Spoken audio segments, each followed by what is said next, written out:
মা ডাক দিয়া বলে, ও মায়ের নবী আমার, বলে আমার সন্তান কোনদিন তাহাজ্জুদ নামাজ ছাড়তো না, আমার সন্তান কোনদিন এক ওয়াক্ত নামাজ ছাড়ে নাই, আমার সন্তান কোনদিন নফল আমল ছাড়ে নাই, আমার সন্তান কোনদিন তাহাজ্জুদ নামাজ ছাড়ে নাই। তাহলে তোমার সন্তান কি করেছে? বলে, ও মায়ের নবী আমার, এই সন্তানকে আমি 10 মাস 10 দিন গর্ভে ধারণ করেছি, ডানে প্রসাব করে দিলে বামে শোয়াইতাম। আমি মা এই সন্তানের জন্য কত কষ্ট করেছি।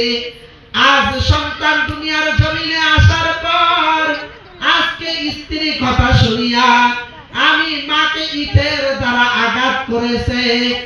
ও মায়ের নবী আমার, এই সন্তানকে আমি মাফ করতে পারবো না।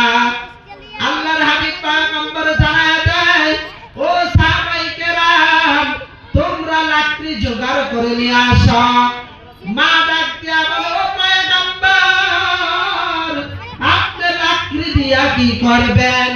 আলকামার মা জিজ্ঞাসা করার পর পয়গম্বর জানায় দেয়, ও আলকামার মা, তোমার আলকামাকে দুনিয়ার আগুন দিয়া জ্বালায়া দিব। তুমি জানো না জাহান্নামের আগুন কত ভয়াবহ আগুন? ওই আগুনের চাইতে দুনিয়ার আগুনে পোড়া তার চেয়ে বেশি ভালো। এবার আলকামার মা ডাক দিয়া বলে, ও মায়ের নবী আমার, আপনি সাক্ষী থাকেন, আমি আমার আলকামাকে মাফ করে দিলাম।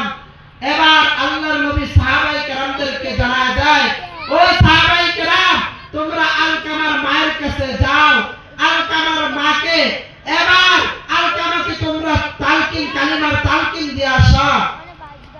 এবার আবু হুরায়রা যখন আলকামার কাছে গেলেন, গিয়া দেখেন মা মাফ করার সাথে সাথে আলকামার জবান দিয়া বের হইতেছে, আশহাদু আল্লা ইলাহা ইল্লাল্লাহু ওয়া আশহাদু আন্না মুহাম্মাদান আবদুহু ওয়া রাসূলুহু।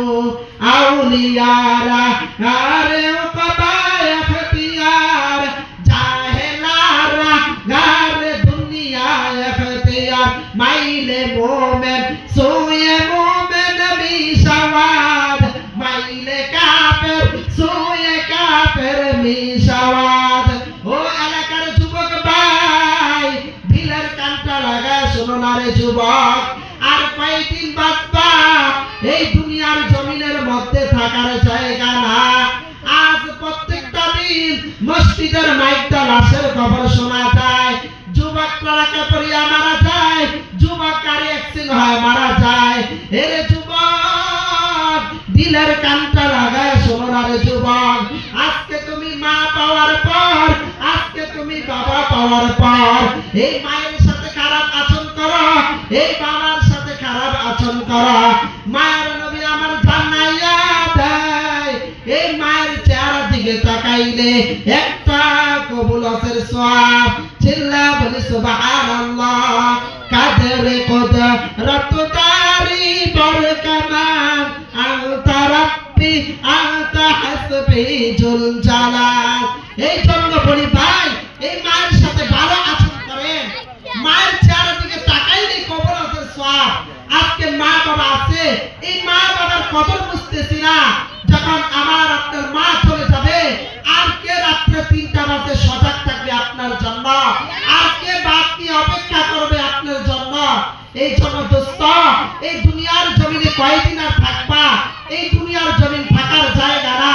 তোমার বাবা ছিল, আজ তোমার বাবা কবরে, তোমার দাদা কবরে, তোমার নানা কবরে, তুমি আর আমিও থাকবো না। এই জন্য ভাই, এই মাহফিল থেকে তালিম নিয়ে যান, আজকের পর থেকে আর কোনোদিন মা বাবার সাথে খারাপ আচরণ করবো না। আল্লাহর নবীরও মা নাই, বাবা নাই, পয়গম্বর দুনিয়াতে আসার আগে বাবা নাই, দুনিয়াতে আসার পর 6 বছর বয়সে বাবার কবর দেখতে গিয়া মাকে হারায় ফেলছে, পয়গম্বর এতিম হয়ে গেছে। এই জন্য আল্লাহর নবী জানায় দেয়, তোমরা মা বাবার সাথে ভালো আচরণ করো। আল জান্নাতু তাহতা আকদামুল উম্মাহাত, এই পিতামাতার পায়ের নিচে তোমার আমার বেহেশত।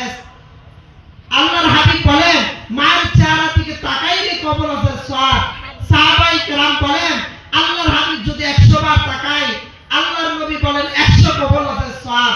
এই জন্য ভাই আপনারা ঘটনা শুনছেন বাইজিতের, বাইজিত মাকে এক গ্লাস পানি খাওয়া, ওই বাইজিত আল্লাহর ওলি হয়ে গেছে। মুসা পয়গম্বর আলাইহিস সালাতু ওয়াসসালাম জমানা এক কসাই গোশত বিক্রি করিয়া মাকে গোশত দিয়া খাবার খাওয়াইয়া অসুস্থ মায়ের খেদমত করিয়া ওই কসা মুসা পয়গম্বরের সাথে জান্নাতে চলে গেছে। এই জন্য মুহতারাম হাজিরিন, মা বাবার সাথে খারাপ আচরণ করব না। মা বাবা যদি শব্দ করে, ইম্মা ইয়াবলুগান্না ইনদাকাল কিবারা আহাদুহুমা, এই মা বাবা যদি শব্দ করে তাহলে তোমার দুনিয়া ধ্বংস, আখিরাত ধ্বংস হয়ে যাইবা। এই মা বাবা আমার আপনার জন্য কত কষ্ট করে। বাবা অসুস্থ, তারপর রিস্কাটা নিয়ে বের হয়ে যায় সন্তানের জন্য, মানুষের কাছে গালি খায়, লাত্তি খায়, তারপর কামাই করে আনে। এর নাম হলো মা বাবা। এই জন্য মুহতারাম হাজিরিন, যার মা নাই, যার বাবা নাই, মা বাবার জন্য ওয়াজ মাহফিলে 500, 1000, 2000 টাকা দান করবে, তাহলে মা বাবার কবরের মধ্যে সওয়াব চাইতে থাকবে। আজকে 5 তলা বিল্ডিং এ ঘুমান, 10 তলা বিল্ডিং এ ঘুমান, এগুলো মা বাবা আপনাকে দেয়া গেছে। এই মা বাবা কবরে শুয়ে শুয়ে কান্না করতেছে, ও সন্তান আমার নামে 500 টাকা দান করো, ও সন্তান আমার নামে 1000 টাকা দান করো, তাহলে আমার কবরের মধ্যে সওয়াব আসতে থাকবে। এই জন্য মুহতারাম হাজিরিন, আমরা মা বাবার সাথে ভালো আচরণ করব, মা বাবার সাথে উত্তম আচরণ করব, ভালো ব্যবহার করব, তাহলে আল্লাহ তাআলা আমাদেরকে জান্নাত দিবে। আল্লাহ তাআলা আমাদের সকলকে মা বাবার খেদমত করিয়া কবরে যাওয়ার তৌফিক দান করে। সকলে বলে আমিন। মা বাবার বেশি বেশি মা বাবার চেহারার দিকে তাকাইবেন, মা বাবার খেদমত করবেন। যেখানে ওয়াজ হবে মা বাবা হবে 500, 1000 টাকা দান করবেন, কবরে সওয়াব যাবে। আল্লাহ তাআলা আমাদের সকলকে আমল করার তৌফিক দান করুন। যে কথাগুলো বললাম আমাকে আপনাদেরকে আমল করার তৌফিক দান করুন। মা বাবার খেদমত করিয়া কবরে যাওয়ার তৌফিক দান করুন। সকলে বলে আমিন। আলহামদুলিল্লাহি রাব্বিল আলামিন। আযান হবে, আযানের পর জামাত হবে, জামাতের পর আবার বয়ান শুরু হবে। আমরা সবাই প্যান্ডেলে চলে আসবো। মাগরিব নামাজের পর সবাই প্যান্ডেলে চলে আসবো।